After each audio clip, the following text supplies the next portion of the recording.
Sa isang maliwanag na araw sa gubat, si Monmon at si Tonyo, dalawang masasayang unggoy, ay nag-uusap habang kumakain ng saging. Monmon, alam mo ba, Tonyo, na ako'y magiging hari ng gubat balang araw. Tonyo, haha, paano naman mangyayari yon? Mas mabilis pa sa'yo ang pagong sa pag-akyat ng puno.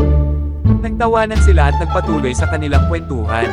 Ngunit, maya-maya pa, isang mahiwagang loro ang lumapit sa kanila. Loro, mga kaibigan, may balita ako para sa inyo.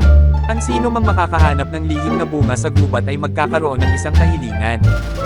Agad na nagtakbuhan sina Monmon at Tonyo, nagunahan sa paghahanap ng lihim na bunga.